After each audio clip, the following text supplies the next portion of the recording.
Oi pessoal, sejam bem-vindos a mais um vídeo do Jurisprudência, o canal que pretende trazer para vocês as novidades e informações mais relevantes do mundo jurídico.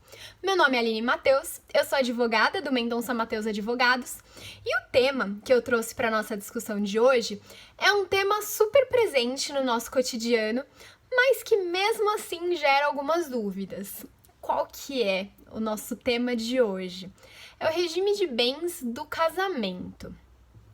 Bom, quando um casal pretende constituir um casamento, ele se dirige até o cartório de registro civil com toda a documentação necessária para a habilitação para o casamento e lá ele é questionado pelo funcionário do cartório. Qual é o regime de bens que vai vigorar nesse casamento que vai se iniciar? Bom, no direito brasileiro existem 4 tipos de regime de bens. Primeiro, comunhão universal de bens, comunhão parcial de bens, separação total e participação final nos aquestos.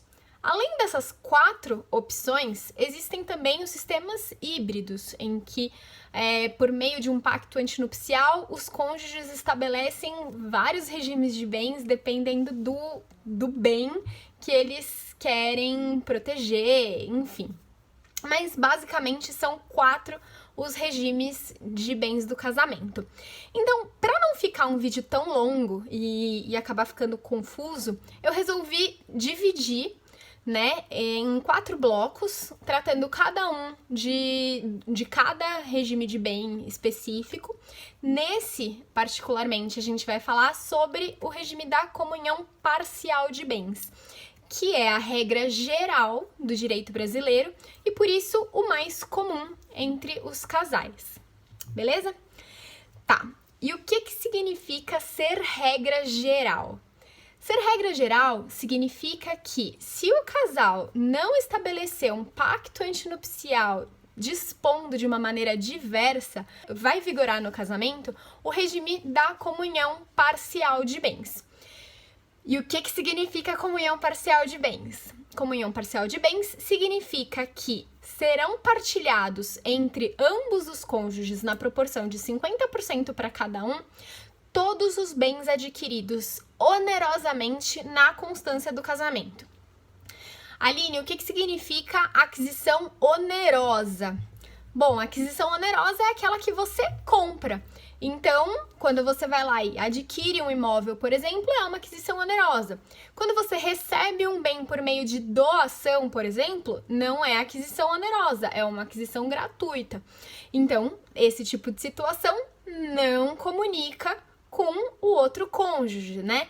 Então, se por um lado todos os bens adquiridos onerosamente na constância do casamento serão partilhados entre os cônjuges, aqueles que foram adquiridos de forma gratuita não vão ser partilhados, beleza?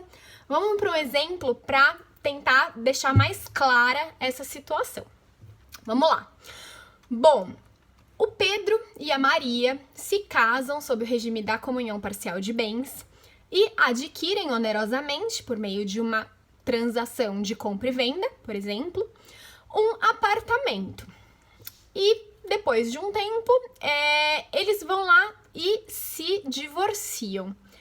Importa se esse apartamento foi adquirido só no nome da Maria, por exemplo, e não no nome do Pedro? Não importa. Esse bem, num caso de divórcio, independentemente dele ter sido registrado só no nome do Pedro, só no nome da Maria ou no nome dos dois, vai ser dividido em 50% para cada um, em virtude do regime de bens, que é a comunhão parcial. Beleza? Mas e se o casal não adquire um apartamento? Na realidade, a Maria herda, por exemplo, um apartamento. E aí eles começam a morar nesse imóvel e depois vêm a se divorciar. Nesse caso, a herança é uma forma de aquisição gratuita. Então, ela não comunica, né? Não é um bem comunicável com o Pedro. Nesse caso, em caso de divórcio, a Maria vai ficar com 100% do apartamento e o Pedro com nada. Beleza? Legal. Mas a coisa muda de situação em caso de falecimento, por exemplo. Então, quando o casamento se extingue, não pelo divórcio, mas pelo falecimento, a regra muda um pouco. Por quê? Porque nessa situação, a partilha ela vai ser estabelecida em, vamos chamar assim, de 2 etapas. Primeiro, vão ser meados aqueles bens adquiridos onerosamente na constância do casamento. Então, o cônjuge sobrevivente vai receber 50% do patrimônio que foi adquirido. Beleza. Além disso, sobre os bens particulares, o que são bens particulares? São aqueles bens que não foram adquiridos onerosamente na constância do casamento.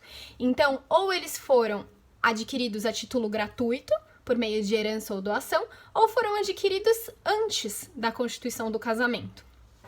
Então, nesse caso, sobre esses bens particulares, o cônjuge sobrevivente vai herdar e não mear.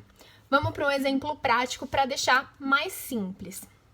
O Pedro e a Maria se casaram sob o regime da comunhão parcial de bens, adquiriram um apartamento e, durante a constância do casamento, a Maria herdou uma casa. Beleza? Beleza. Herança, como já visto, aquisição a título gratuito. Legal. Permaneceram casados durante toda a vida, a Maria veio a falecer.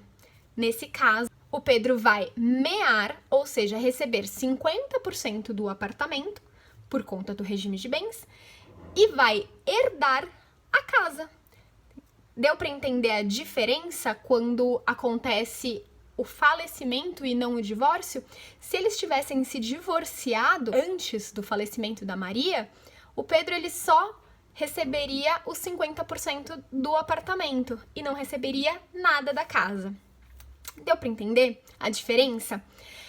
Eu tenho recebido algumas perguntas, principalmente em relação à doação, pais que ficam pensativos, né? Eu quero beneficiar o meu filho com um apartamento, por exemplo, com um bem de maior valor, mas eu tenho medo de, eventualmente, o casamento dele vai se desfazer e aí como é que vai ficar a situação?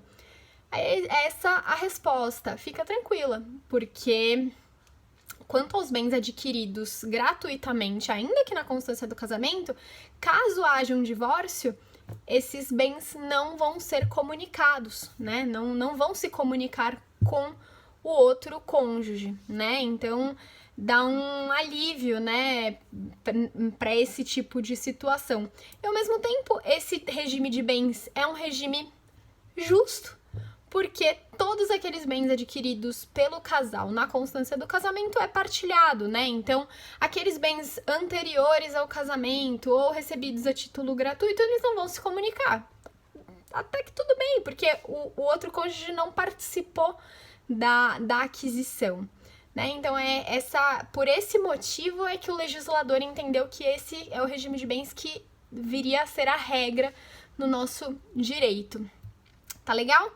Bom, eu espero que vocês tenham entendido as principais características e os principais pontos aí do regime de comunhão parcial de bens.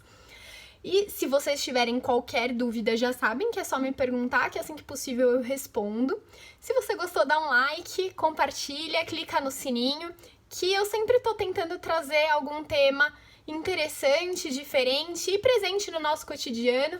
E que às vezes existem dúvidas que muitas das vezes não são difíceis de responder, mas que acaba que as pessoas não têm muito acesso a esse tipo de informação. Beleza? Muito obrigada por ter assistido até aqui e até mais. Tchau, tchau!